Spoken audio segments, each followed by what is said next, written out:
This is your leadership stance. This person is criticizing my work or doesn't like me. Or as a business owner, you've restricted your accountability. You try to solve everything and you burn out.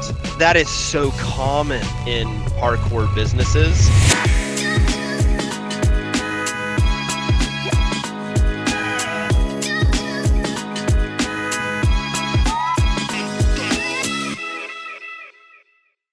Okay, welcome everyone to another General Managers National Call, and I have an exciting topic for you all today. Before we get into that, I just want to acknowledge I was just in a dentist chair 45 minutes ago, and so the right side of my mouth isn't really working.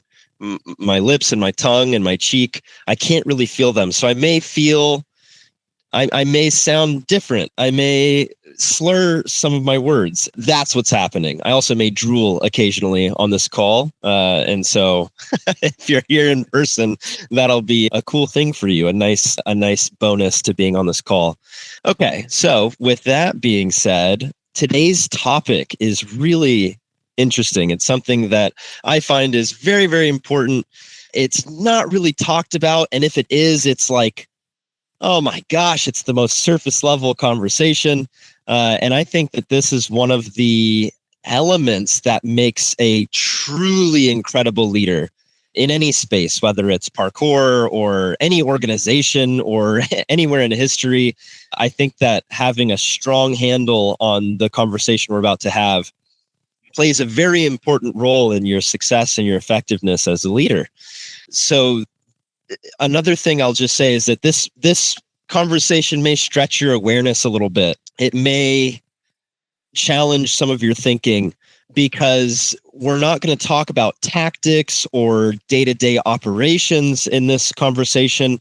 It's more about like your inner positioning. So there's a few different ways you could listen to this call and participate in this call, including if you're listening to this on Spotify or somewhere else. And the first way you could listen to this is Christopher is saying something that he thinks is right and he thinks is the truth. And I either agree with it or I disagree with it, or I have like opinions about it. You know, he's right or he's wrong. So that way of thinking and listening to this will not get you very far when it comes to discussing something like your inner positioning and this leadership quality, because I don't think what I'm about to say is the truth or that it's the right way of doing anything. Instead, how I invite you to listen to this call is the second way, which is I'm going to say some stuff and I just want you to get on top of that stuff. Just like stand on top of it and look out at your life and at your business and at your relationships with your teams, and try on what I'm saying like a jacket and see if it fits. See what you can discover once you stand on top of it and look out at your life and your relationships. See if you notice anything. Oh, that's something that's interesting. Or wow, I noticed this. If I look at my life and at my business from this perspective, here's what I'm noticing. That's what I mean by trying it on like a jacket. And cool, if it fits, nice, wear it. It could be useful for you. It could be comfy and warm. If it doesn't fit, no worries. There's a million other ways to get access to what I'm going to try and point to in today's call. So this is about maybe freeing you up a little bit and giving you some different ways that you can interact with your business and with your employees and with your coworkers and with your clients and with yourself. So that's my invitation. Listen from the second way. Be curious. Stand on top of what I'm saying. Look out at your life. Try it on. If it fits, wear it. Great. If it doesn't, whatever. If I say something that offends you or you don't agree with, okay, take it with a grain of salt because I made all this up. Okay. All right. So this isn't tactics. This isn't day-to-day operations. This is your leadership stance. This is going to govern everything that you do. So the question that I'm going to ask you today is, where are you located within your business? And you can be located in 3 different places for the purposes of this call. The first one is yourself. You're located with yourself. The second place you could be located is you're located in your organization. And the third place that you can be located is in your accountability and your role. So the real meat of this conversation is going to be looking at, can you move consciously between those locations when needed and without getting stuck? And that's what's going to make your leadership feel clear and sustainable and trustworthy. You're not going to get burnt out. You're going to be more consistent. You won't take things personally. So why does this matter so much? Why is this so important? Well, if you're a leader within Parkour, which everyone on this call is, you are constantly negotiating between your personal thoughts and feelings and your professional obligations and accountabilities. And if you lack awareness of where you are located, one of two things happens. You either lead from yourself, you get reactive, defensive, or avoidant, or you're on the other side of things. You overextend yourself at the level of organization. You try to solve everything and you burn out. Neither of these two things are sustainable. If you fully identify as yourself within your business, you're mostly going to be taking things personally, being very reactive, being very defensive, maybe possibly being avoidant, or the other side of things, being authoritative, aggressive, demanding. And the other part is, okay, well, if I'm not located in myself, maybe I'm located as the organization. And now everything that's happening in the organization is critical to me, and I'm trying to solve everything. My scope is unlimited. I'm getting burnt out. So you can kind of see how neither is sustainable. So this conversation that we're having right now on this call is about learning to locate yourself intentionally and to lead in your business clearly and consistently by anchoring yourself into your role, and hopefully having some core values as your compass. So let's actually really get into this. And I have some questions for the group. To identify with something is to merge your sense of yourself with it. That's what I mean by identify. When do you identify as yourself, your organization, or as your accountability? So merging yourself with it, it's where you are unconsciously saying, this is me. And it's going to shape your experiences, your emotions, and your choices in that moment. And also the actions that you take. So when you are identified at the level of self, you may feel as though every conflict or issue is personal. You may experience that. You may take actions from what you are thinking, like the thoughts that are coming up in your head, how you are feeling, like I'm talking a physical sensation in your body. We won't get exactly into that yet, but you may get a physical sensation in your body and take action from it. You may have an emotion and then take action from that. Someone may do something or say something that makes you feel good, makes you feel nervous. I'm taking actions from feeling good now. I'm taking actions from feeling nervous now. Okay. So you're experiencing every interaction, conflict, joyous, amazing achievement and accomplishment, decision. You may experience all of those things as a reflection on you personally, like it defines your worth, your credibility, or your standing. A really easy way to determine kind of where you're identifying at the level of self, here's some questions I have for you, is to ask yourself, what kinds of situations do I take things personally in? Where am I taking things personally at work?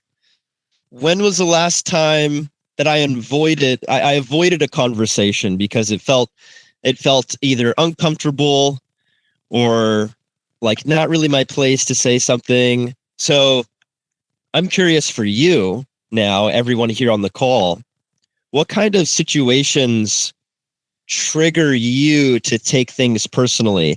And to put myself on the hook for this and kind of share my own humanity a bit, make it a bit safer for you to share where I take things personally is criticism of my work. Like I'll do something, for example, like recently I made a document within our organization. It was like a document I worked on for like 6 months, and it's an onboarding checklist, like an actual like thing that you interact with, and it has so many like nuances and moving parts. I put a lot of thought into it. And what's right there for me instantly in the very beginning of me rolling this out, there's a process. I work with like 40 employees. There's a process where I collect feedback from the general managers, from the head coaches, and from upper management, like the CEO of our company, about what they think about this document and how it's working for them. And some of the feedback I get is very good. Yay, Christopher did a nice job. Yay, nice. And that's me taking it personally in a good way. Cool. Christopher, this document looks beautiful. Oh man, this is so useful. Nice job. That feels good. Cool. I feel great about that. Awesome. Hey, yeah, I think that what's here in weeks 3 and 4 actually is to be in weeks 9 and 12. And also you should remove this entirely. And I don't think you should have included this. Okay. You hate me? You don't like me? Is that what this is? That's like what's right there for me immediately with feedback, right? It's like, oh man, this person is criticizing my work, or doesn't like me, or thinks that the work I disagrees with my thought process. They think maybe I'm incompetent as a leader. Like there's all this stuff that's like swimming around immediately. And by the way, that's already and always there for me when I get feedback on something. Now you can imagine it would be a bit unproductive for me to only identify with those immediate thoughts and emotions that I have when it comes to receiving feedback. I wouldn't be a very good leader if I received that feedback and then acted from that initial reaction that I have to feedback. That would be kind of weird, or at least not very developed of me as a human being. So that's an example of where I take things personally in my leadership, when I'm receiving feedback, when my work is criticized. So now I'm curious for you, people on the call, where are some areas in your work where you take things personally as a leader? And I'm being specific about that. So what do you think? What do you think? Where are some areas that in your leadership you take things personally?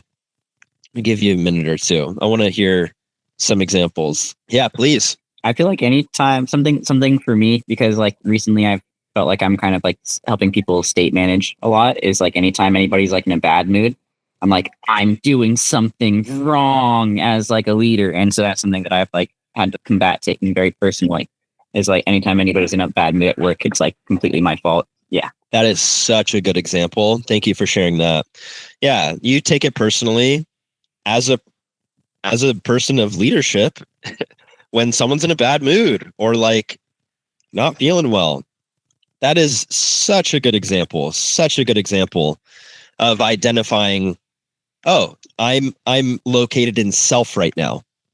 Not a bad thing. And in fact, I would say that awareness and vigilance that you have and identifying at that level makes you a very empathetic, compassionate, and connected leader. So thank you for sharing that. And we're just pointing out, wow, where am I still? Where do I take things personally in my leadership?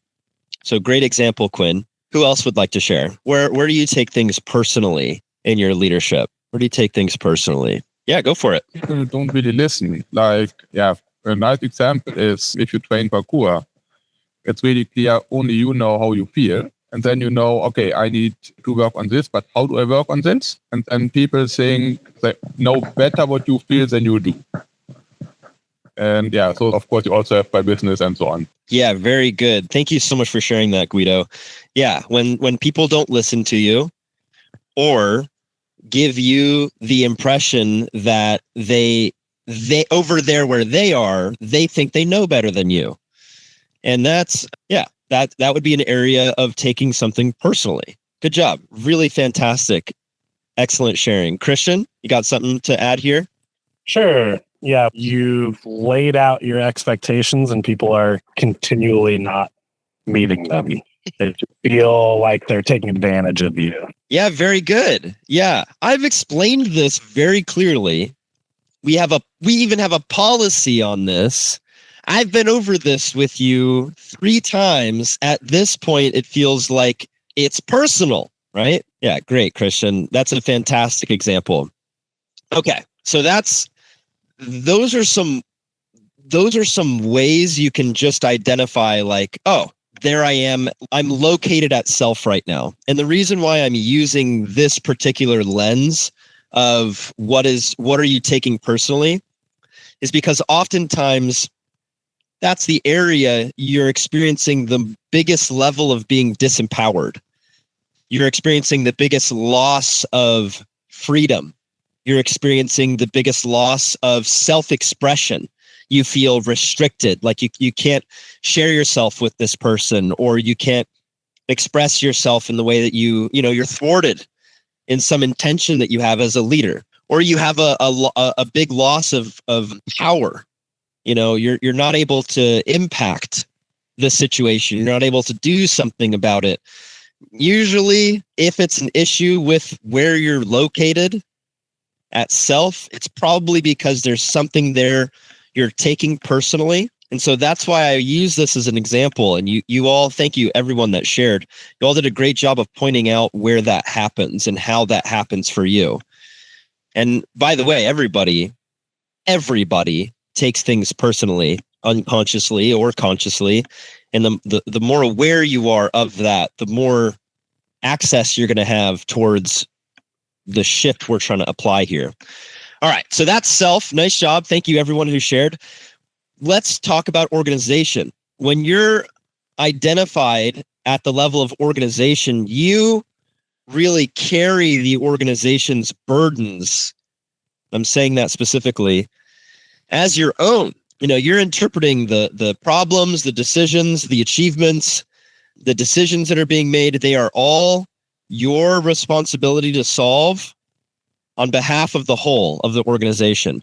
And when you're identified at the level of organization, your scope is unlimited. So there's kind of 2 ways you can tell if you're at the level of organization. And by the way, as a business owner, it's really necessary that you do identify at the level of organization in some respects. That's very important. But there's a big pitfall here. So here's a question. I'm gonna pose 2 questions. One's on like the more positive side of things. One's on the more like this is a potential pitfall side of things. So my first question is, where's an example where you felt fully focused on what was best for the organization? And also, how did that feel while you were really in that place of like being clear?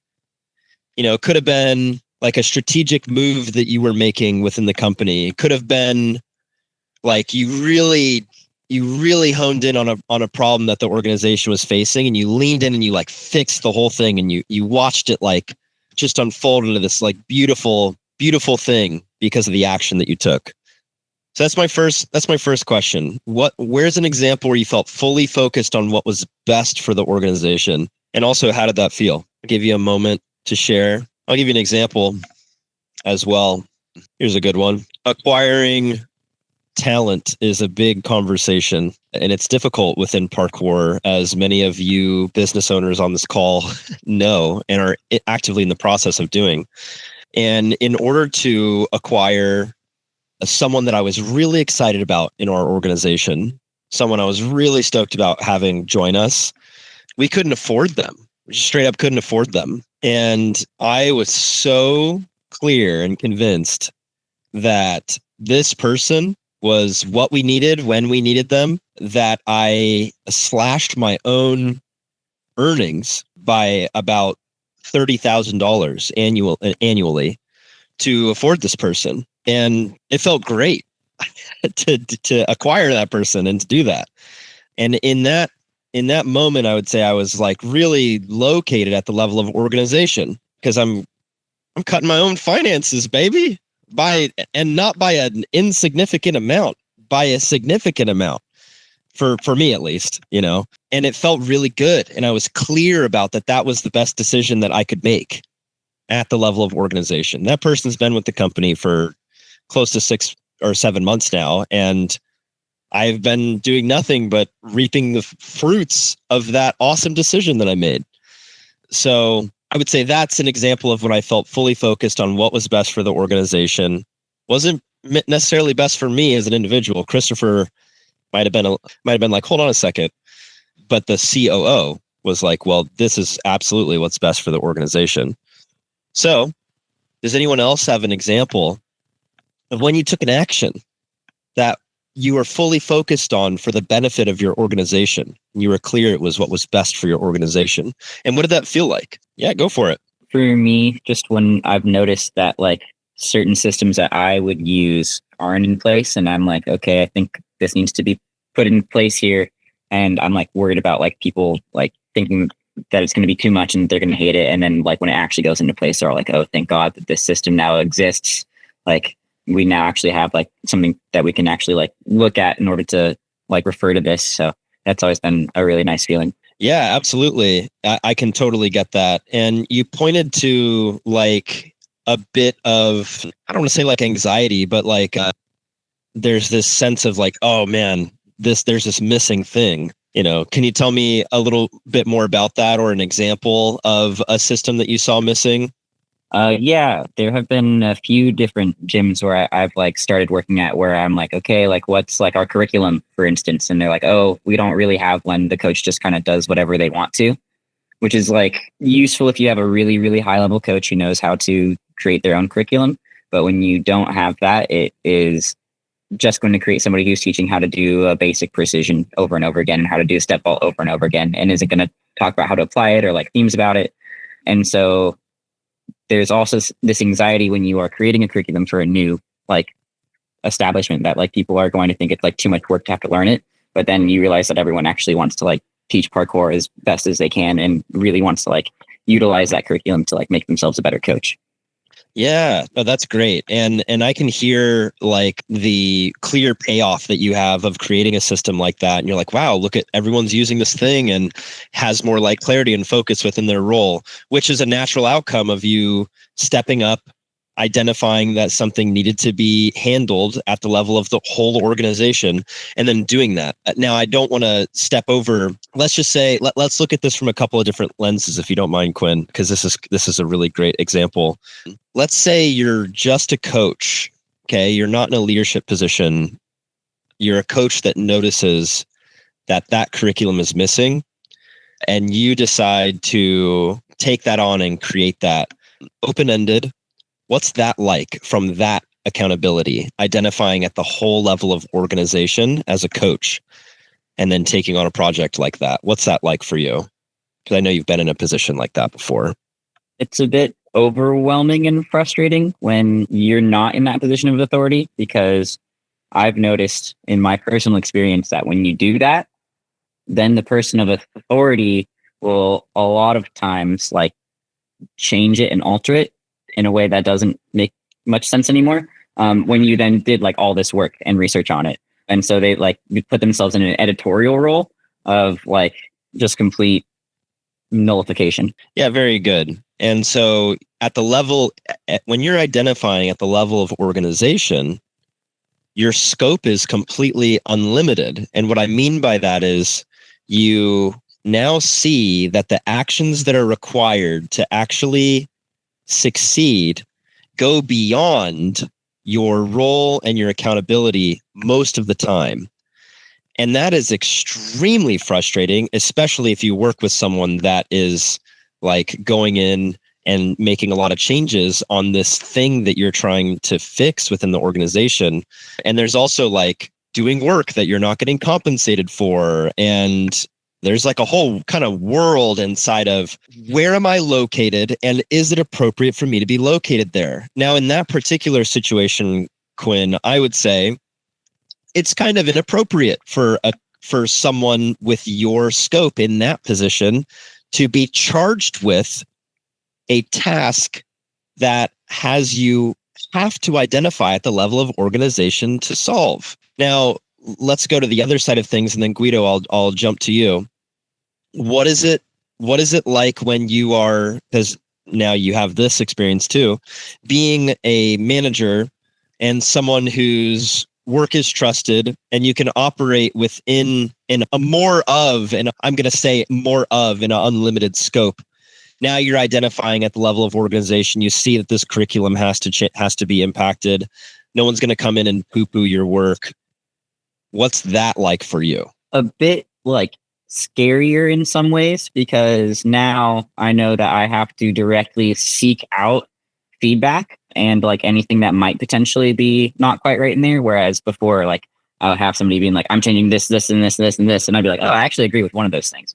But that was like actually a good point. And then the rest of them might be like, actually, I don't agree with this. But now I have to be like seeking out what might need to be changed within like these systems that I'm creating. And also like being that person who's very much like investigating my own stuff and like hypercritical of my own work. Yeah, very good. Okay, good. So you're giving me some of like your experience and what it's like to be like the person that is making the decisions and having to seek out the feedback. And that's great. And I want everyone who's listening, because Quinn was very generous and did a lot of heavy lifting for us. Thank you, Quinn.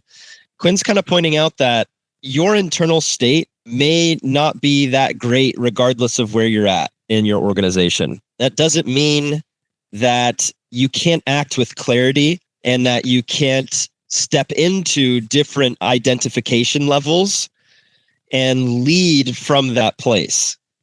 So there's one last key distinction that we're going to get into after Guido shares, where we're going to talk about accountability and how that is going to take this unlimited scope, which you can hear causes Quinn some level of anxiety. And by the way, any person in a significant leadership role, either running a business or managing people, experiences the anxiety that Quinn pointed to. I'm calling it anxiety. Another way you could say that is concern. Like you have your attention on something, and what Quinn's attention is the successful fulfillment of those projects. And Quinn knows they need critical feedback and how that's actually impacting their team. And also Quinn's on the hook for that actually works. So that's not going away. And it's important to point out. Yeah, Guido, go for it. Yeah, I was trying to do a few design projects.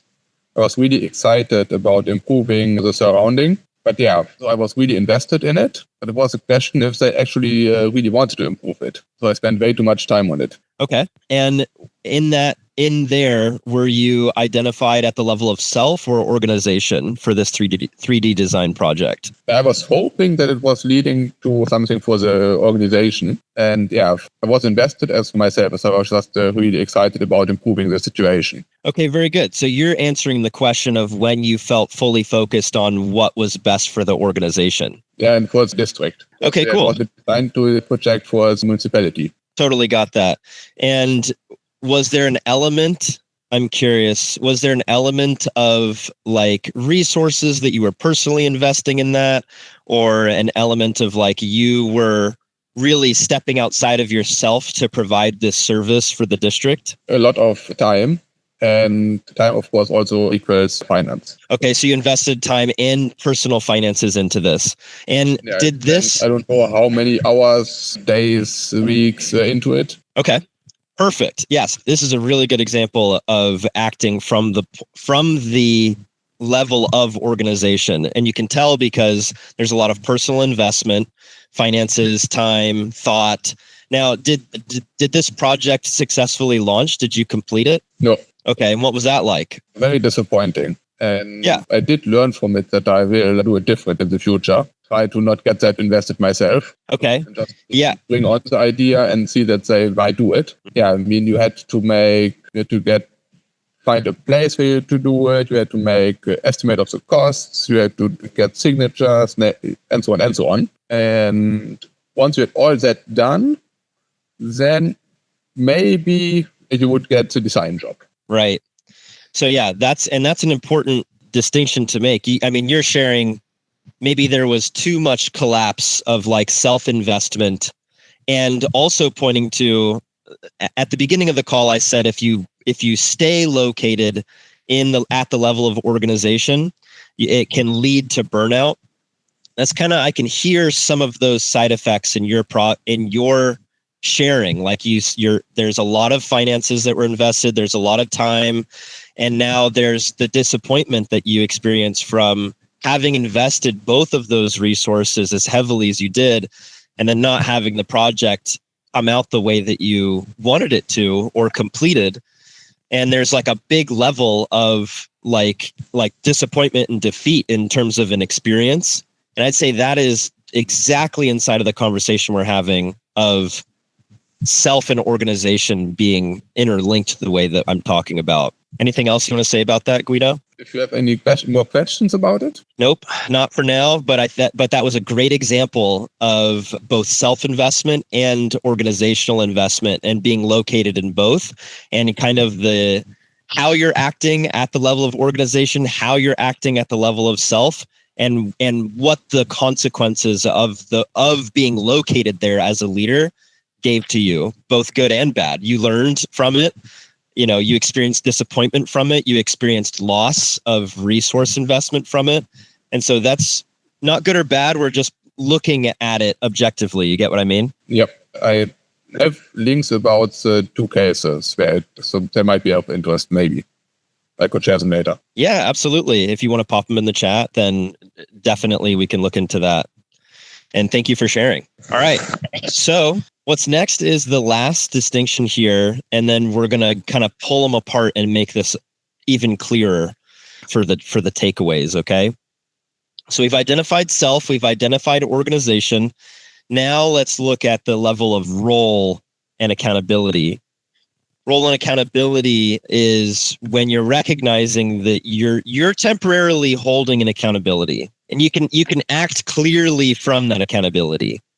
You consciously recognize that you are occupying a seat in your organization, in your business, and certain behaviors and decisions and standards apply to you when you're in that seat, regardless of your personal mood or your preferences, and also your scope. Your scope is limited. In an accountability, your scope is limited. So how do you know you're located at the level of accountability, distinct from self and distinct from organization? Okay. If we look at self being like, that's your personal thoughts, feelings, emotions.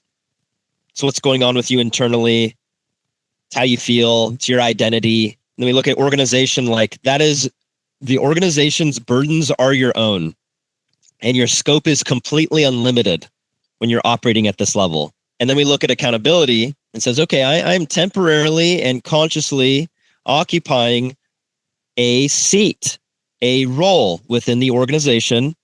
I act a certain way. I make decisions a certain way. Certain standards apply to me when I'm in this role, but I have a limited scope here. What the heck does that look like on the court? If I was a camera on the wall, what are some easy ways that I could tell I'm operating from an accountability rather than myself or my organization? Who wants to take a stab at it? What are some ways you'd be able to tell, oh, that person's acting from an accountability? What are some ways? I can throw out one that is, well, I could throw out like 100, but I'll throw out one that I think is not as obvious, but will kind of get us in the ballpark. If I were watching you act from an accountability, I would see you say no to stuff.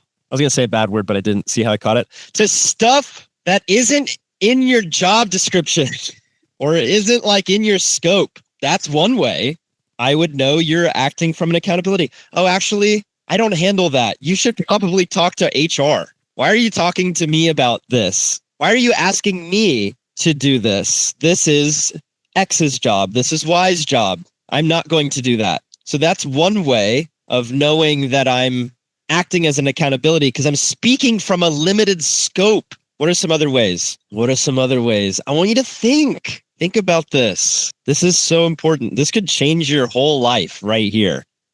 It really actually could. What are some ways that you choose to lead from the seat that you hold instead of reacting from your personal feelings or your organizational burdens? What do you think? What do you think? I said I could throw out 100 examples. Don't make me do that. I will do it. But if I can think of 100, you should be able to think of one. What is a way that you choose to lead from your accountability and from the seat that you hold instead of reacting over your personal feelings or organizational burdens? Give it a shot, Quinn. Okay. There was one time where this mom was very upset at finding out my pronouns. I didn't share my pronouns with this person at all. It's just like they found out and were really mad at me and like came at me like saying that like I was making her life really hard. It was like actually the opposite. She was making my life very, very hard. But I definitely could have at that moment and probably had a right to just be like, get out, don't come back. But I even escalated it to our HR. I was like, hey, this is like happening in our gym. What's our company policy on it? And like we were able to really get like a really clear distinction for everyone on like what we do when people are like hateful and intolerant in our gym. And that was, I think, better than if I had just kicked her out and then reacted. I like let our whole system handle it, which was pretty nice feeling for me. That is a fantastic example. Thank you for sharing. Yeah, and there's a whole mix of personal feelings that could come in when someone is discriminating against you. And you chose to lead from the seat that you hold as general manager instead of reacting from your personal feelings or the organizational burdens. And that's a very good example. Thank you for sharing. Who else would like to share?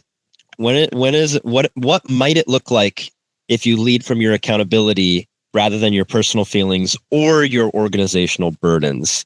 Yes, Christian. I feel like it's tied to the things that you guys have already brought up, but trusting in other people's work and, like you got to delegate.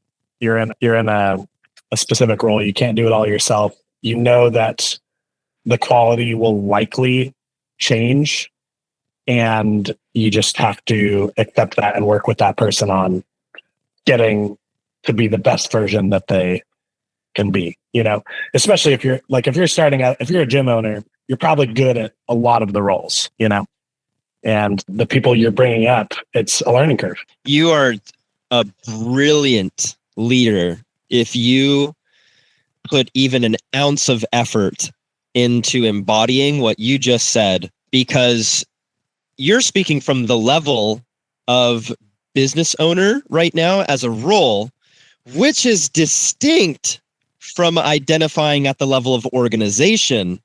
And this is where it gets nuanced and tricky.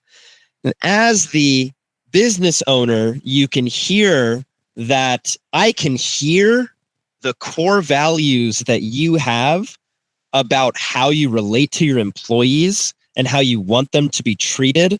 And I can hear that one of the things you have to do in the seat that you hold as a business owner is allow people to operate within their scopes and restricting yourself. As a business owner, you've restricted your accountability so that you do not have an unlimited scope, because that causes the type of tension that Quinn was pointing to when they were sharing about what it's like to develop a curriculum from someone that hasn't been given full authority over that project. And that is what you are calling trust, which is brilliant, actually. If you can, yeah, go ahead, please. Yeah. I was just going to say, I'll add in like not nitpicking the small things, right? Because there's a lot of times where people might do things a slightly different way than you would do them, but in the end, it doesn't really matter. And if you're nitpicking those things, you're using a term I've heard elsewhere. You're using up leadership capital on something that it's not worth using. You are incredible. Now, I'm going to put you in the hot seat, and also this isn't to make an example of you. It's to point out the humanity. We all have humanity. And that is, you can hear, anyone listening, Christian has a a natural reaction and mechanism of, I'm going to call it in this sense, like, I don't think you're a full-blown perfectionist, but I'm going to say you have qualities of perfectionism where you can see the right way of doing something, the way it should be done, the way you've clearly articulated it should be done. And you can hear that for you, one of the elements of yourself that you have to mute and that you have to be aware of is your natural reaction to have something be perfect and have it done the right way. And you've seen the damage that that can cause if it runs unchecked with your employees. Am I right? Or am I like in the ballpark in that? Okay, I'm getting thumbs up. So thank you for being vulnerable and for showing that. And that's what I mean by self. And by the way, that quality that Christian has is one of the reasons why he will be an extremely successful business owner and is, because that mechanism of good quality and excellence and perfection is an insanely powerful tool. But that same lawnmower that cuts grass really well becomes a rock hurling machine if it's put on gravel. So Christian has to be aware of, where do I apply this element of myself, and where is it better to operate at the level of accountability? And his accountability is crafted. You can hear it's crafted. He's intentional about who he is as a leader. Around me, people are not nitpicked. Around me, people experience that they are capable of handling the issues that I give them, even if it's not the way I would have handled them. I can hear those commitments in Christian's leadership just based off of what he shared. And you can hear how he has to wrestle with his natural reactions. And you have to do that as a leader. You're going to be dealing with people that are at certain stages in their adult development. Some people don't know how to show up to work on time because they're a 19-year-old kid that doesn't even have Google Calendar downloaded. Meanwhile, you're 32 years old and you live off your calendar. You got to get down to where they are. Anyway, Christian, amazing example. Thank you so much for letting me, examine you like that, and that's very helpful. Anything you want to say about what I just said? No, it's pretty accurate. It definitely is something that I have to consciously remind myself all the time. Yeah, very good. And in the same way that I have to consciously remind myself, it's not personal when I get feedback or criticism. Like, that is a already and always thing I have to have in front of me, or I'm just a sensitive little boy. And you have your own flavor of it. Everyone has their own flavors of this that I'm trying to get you to just see. Emily, would you like to share? I guess I'm trying to tie it back to maybe taking advantage of employees and 19-year-olds, but going back to like unpaid work and stuff. Just let me go back to my notes. My first coaching job, they definitely took advantage of not establishing those roles as far as accountability and limited scope. And they kept those roles very vague. I think all the coaches were very young and very just happy to be there, happy to be coaches. And it was not a good environment for anybody. I think they all were very enthusiastic about what they were doing. I don't know if it was necessarily safe, but it was not a good place to be. So I just wanted to make a comment there that it could be the total opposite of that. 100%. And oh my gosh, if I'm a business owner that doesn't really know what I'm doing, doesn't have a lot of systems in place, boy, am I going to be excited about this 19-year-old kid that wants to prove themselves. And I just let them operate at the level of organization. And I'm like, oh, nice. This person does everything. Meanwhile, that person's literally burning the stick at both ends, and that is so common in parkour businesses. And it may not even be an intentional like, ooh, I'm going to take advantage of this kid. It may just show up like, wow, this person really cares about our business. I'm going to let them handle everything and anything. I'm pretty sure it was intentional, but In your situation, it was. Yeah. In your situation, they were intentionally taking advantage. Yeah. And, I have seen that, which is why I said that. I have seen that. You get those nefarious, like, oh, yeah, this one really cares. Charles, you want to add on here? Sure. Being from the same institution, I can speak to that a little bit more, but I would want to say, like, on a more general experience too, though, in like other jobs I've had, I would say that's more common than the other example as well, to where upper management often loses touch with what the boots on the ground are actually doing and bringing value. And from me, it doesn't usually amount to, oh, we're taking advantage of this. It's I literally don't know what you're actually doing, but things are getting done. So it starts to just kind of be taken for granted, which means that kind of what you're talking about as far as different roles and different understandings of how you should present or be in an organization.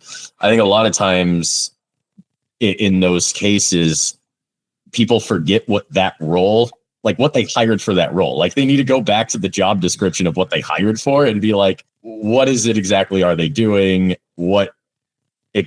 How should this be experienced by that employee, and having that perspective rather than like things are just getting done and things are happening and I've delegated and I'm doing so good about this, without really even understanding the nature of either what they're asking of their employees or what their employees are stepping up to do and not communicating to, whatever the situation may be. I feel like that was kind of just it's not as clear of a point as I wanted to make on it, but it's just something to consider, that especially since this is mainly a GM call. Apologize, there's construction happening in the house, but because this is mainly a GM call, that's something to consider, is like, have you actually witnessed your employees doing like a full day's worth of work and what that looks like? Are they not being given enough? Are they being given too much? Like, how are they handling those situations? And like, what does that look like? Maybe that's kind of the point that I'm trying to highlight with that, is that there's maybe a lack of understanding or unintentional lack of empathy that sometimes occurs. Yeah. And Charles, your point's crystal clear, and it's totally within this conversation to bring what you're saying into the framework that I'm presenting on this call. I would say what you're pointing to is a total consequence and a symptom of upper management being located at the level of organization too deeply and too often. That's when they're not identified at the level of self. That's when you lose connection with what's actually happening with my employees. That empathy and that even just awareness of like, wow, is the change that I'm rolling out going to help them or be detrimental to their daily work? That disconnect that you're pointing to so richly, I'm asserting, at least in this conversation, that is a symptom and a consequence of upper management being located at the level of organization far too much and too often, and completely ignoring being located at the level of self. How often are they there? Are they actually watching an employee's full day's work, like you're saying? Are they talking with them? Are they considering thoughts, feelings, emotions, and sensations of what it's like to actually be on the floor? So thank you for sharing that. And that is so important to bring up on a leadership call. Yeah, please go ahead and thanks for framing it that way, because that is actually something that that's a good way of framing some stuff that like I've seen recently around like certain business decisions being made, which have been kind of frustrating. Like we've had a lot of, again, very organizationally maybe sound decisions based on like numbers and projections, but like the human toll and cost has been very odd, to where it's like, oh, we're gonna like the way the gym works that I coach at is private. People are paid through W-2s for their coaching hours, but then if they take on private lessons, they are like subletting the space from the gym. They can charge their own rates, but then pay back the gym a portion of a set rate to rent the space, basically. And it's like, we all got an email being like, oh, by the way, that rate's going up by $2 to cover our finances. And I'm, it's like private lessons are not our main business. It's like for most coaches, the knock to their like total yearly paycheck will probably be something in like the maybe $100 range. Right. But it's like, oh, it's $2 extra.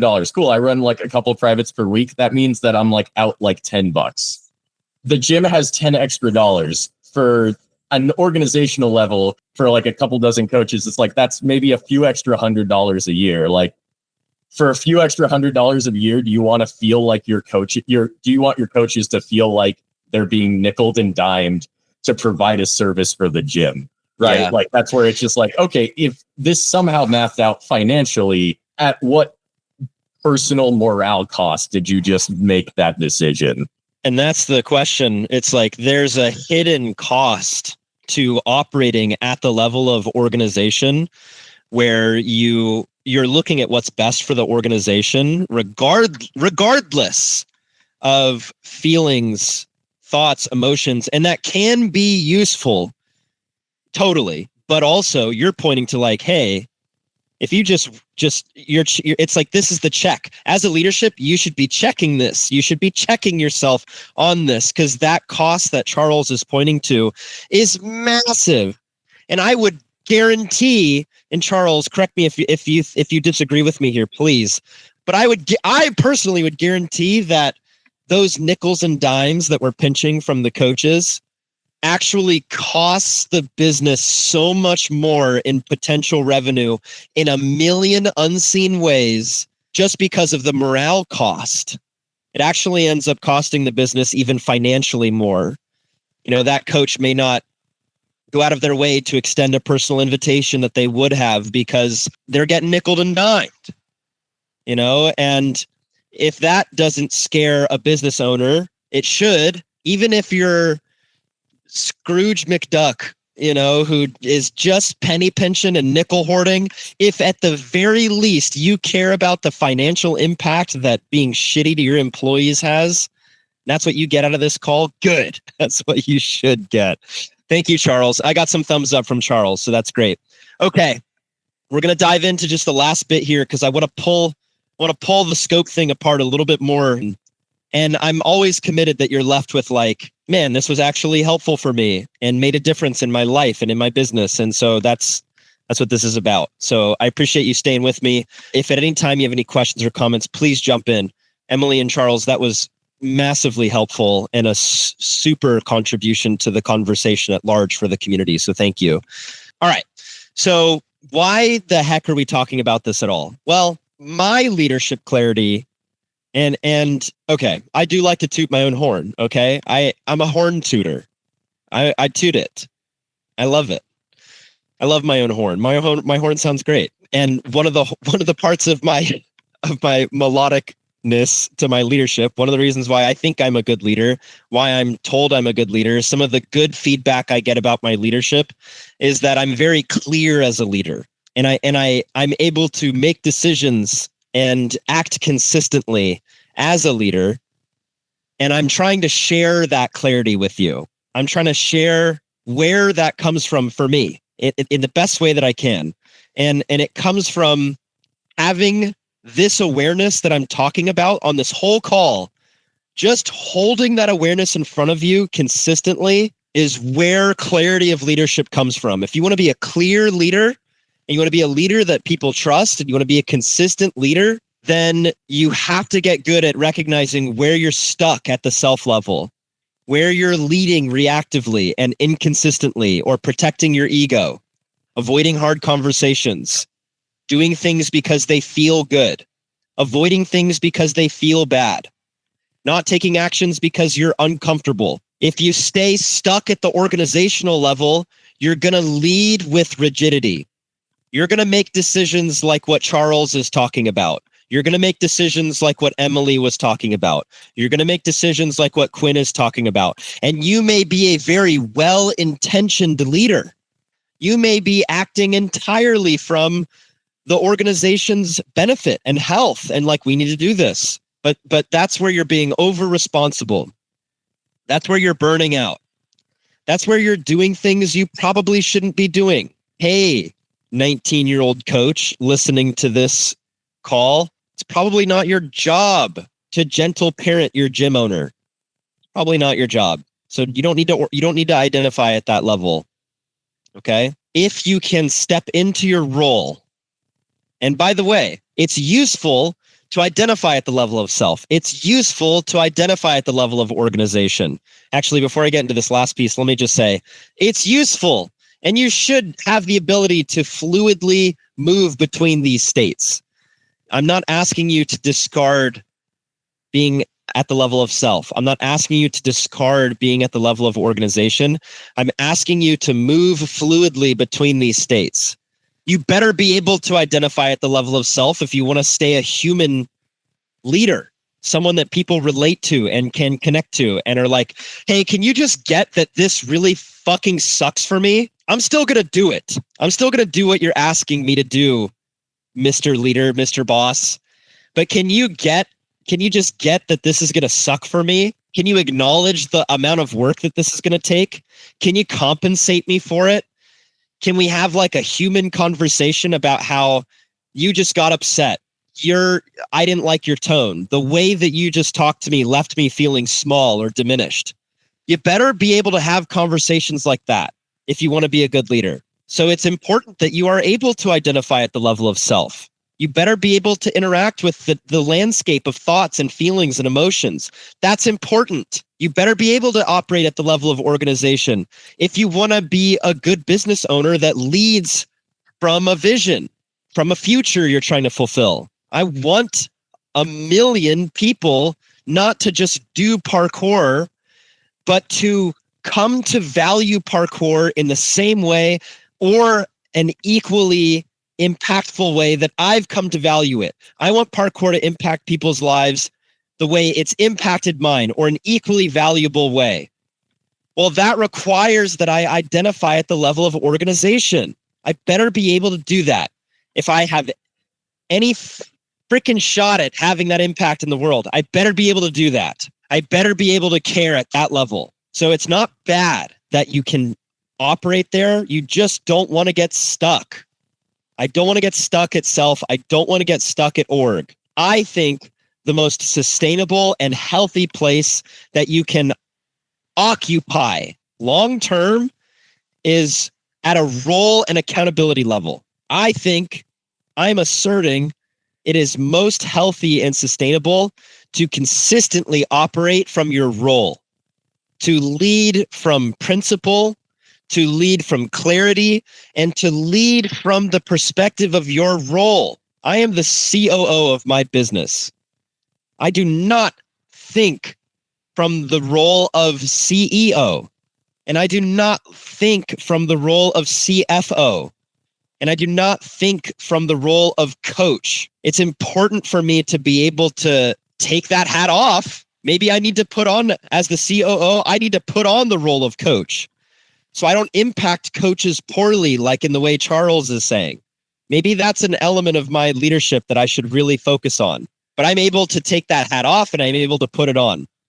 And I'm able to say, I don't make that decision as the COO. That's a question for my CEO. That's a question for my financial officer. That's a question for my sales director. That's a question for the general manager of this location. I operate within a very limited scope. Even though as a COO, my scope is very large, it still is limited. I don't make decisions for my GMs. I don't make decisions for my coaches. I'm not an acting GM. I'm an acting COO. So I have ways that I think and act that, like what Christian was saying, trust those accountabilities and allow them to operate within their scopes. That's why this distinction is so central to your leadership. And I'm not walking around taking things personally like I do as a self. And I'm not walking around holding the whole of my organization in my two hands. I'm operating from a very distinct accountability. Now, I have the ability to step into self if I have to have a conversation with Quinn or Nena about why the decision I just made wasn't the best one to make, or how to collaborate with them. I have to have that ability. So I'm pointing to the ability to fluidly shift from self and organization and accountability. And what that makes available to me is clarity. Okay, all that said, let me just point out this last big pitfall, and then we're going to open up the floor a bit. The organizational stance, I've talked about this a bit. If you're operating and identifying from the level of organization, that is an inherently unlimited scope. When you identify as the organization, there are no natural boundaries. This is where people get really burnt out. Everything that happens in the business, every relationship dynamic, every operational issue feels like it belongs to you. General managers can also feel this way. Head coaches can also feel this way. Coaches can also feel this way if your boundaries are really shitty in your organization. That's why so many leaders who operate at this level eventually feel overwhelmed or exhausted, because there's always more. There's no clear edge where your responsibility ends and someone else's responsibility begins. And that sucks. And that's a pitfall that I want you to avoid in your organization. Whereas the role and accountability, that stance and that location where you're at, it introduces limits. And that's a good thing. When you identify as, I am just a role holder in this organization, you're operating inside of a defined scope. Your seat comes with particular accountabilities, particular authorities, and particular limits. And boy, do you want limits. You really do. And limits are going to enable your freedom. They seem counterintuitive. Like, why wouldn't I just operate at the largest possible scope? Isn't that better leadership? But the truth is, an unlimited scope is going to create blurry ownership, exhaustion. It's going to have your, oh my God, your egomaniacs be just the worst gym owners ever, because they have an unlimited scope. They can just come in and do whatever the fuck they want, whenever they want. And some of you on this call have experienced that, are experiencing that, or are doing that to your employees. And that sucks. It just erodes trust. There is no trust in an organization where your leaders are operating within an unlimited scope. There is no trust there.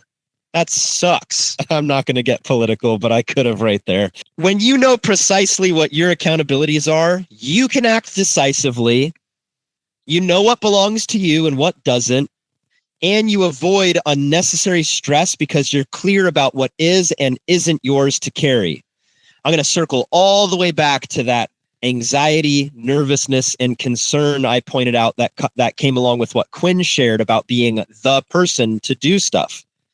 Yeah, there may be a level of uncertainty. There may be a level of concern. There may be a level of anxiety or nervousness when you're the person, when you're the one that has to make the decisions, when you know that it belongs to you and it doesn't belong to anyone else.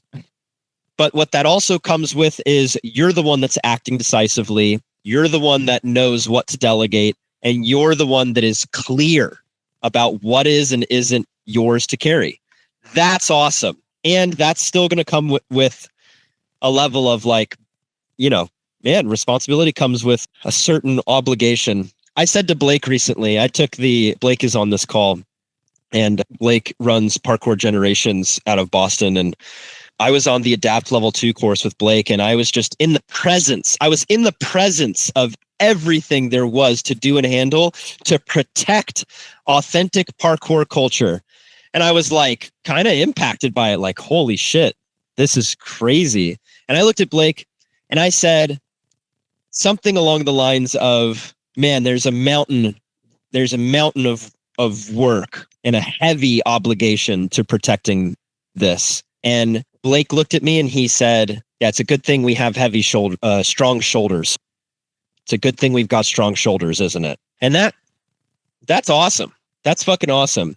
Yes, leadership comes with an incredible burden. Good thing you have strong fucking shoulders. Good thing you care enough to get stronger so you can hold on to that space. It's a lot of space to handle. But you're clear. When you're a leader that is clear about what there is to do and handle, and you've got the guts to do it, you are a fucking force in this world. That's cool as hell. Cool. And that's where the freedom of role identification shows up. You're free to care about everything, and you can care about the whole organization, but you're only accountable for some things. I care about the marketing in my organization, but I'm not accountable for it. That's freeing. I don't do anything about marketing. I care about it. I do care. And I'm free to care without doing anything about it. That's pretty nice. Okay. Last thing I'm just going to say here, then I'll open it up. Organizational identification has its place, business owners, but it's got to be temporary. There are moments where thinking from an organizational lens is essential for strategy, for vision, for culture, but you sometimes have to step out of that unlimited scope to see the smaller picture. And sometimes you've got to step into that unlimited scope to see the bigger picture. You've got to be able to do both. You got to zoom in and you got to zoom out. And I'm just going to say this. Organizational identification is not sustainable as a constant state. Some of you really need to hear that. You got to go look at what's actually going on in your organization. How are people actually spending their time? Are they spending it in moments of stress and uncertainty and anxiety, or are they spending their moments in joy and in empowerment and up to something and clear? They're clear. You know, are you related to that at all?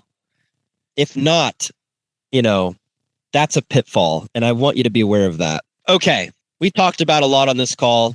Big takeaways. You should be able to notice when you're at self, when you're at organization, when you're at accountability. And you should also be able to move freely between those three states if you're a leader. Doing that is going to require a high level of awareness for you. And it's going to require a high level of humility, which is tough. It's hard. Okay, I get it.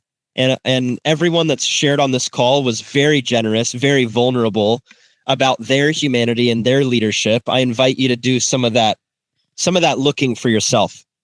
But now, hey, let's open up the call. What was useful to you? What are you still confused about? What's a comment that you'd like to share?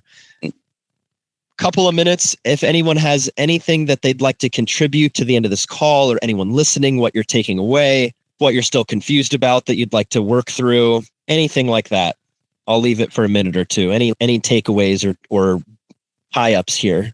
Anything you'd like to share? I guess I'll just chime in and say, like, I appreciate that framing. I think it makes a nebulous and sometimes difficult critique into pretty easy terms to understand that are not particularly antagonistic, right?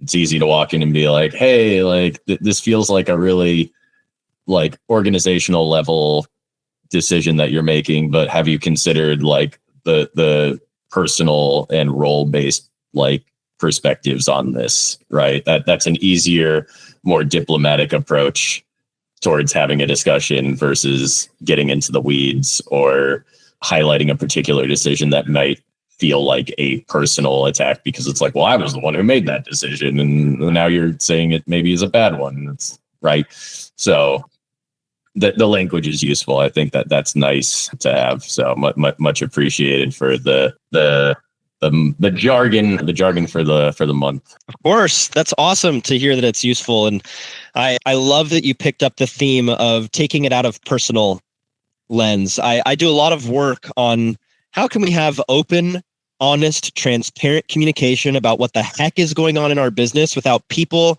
getting offended all the time. And a large part of that is being able to look from the decisions that are making from frameworks that don't take people's identities into that type of consideration or analysis or indictment.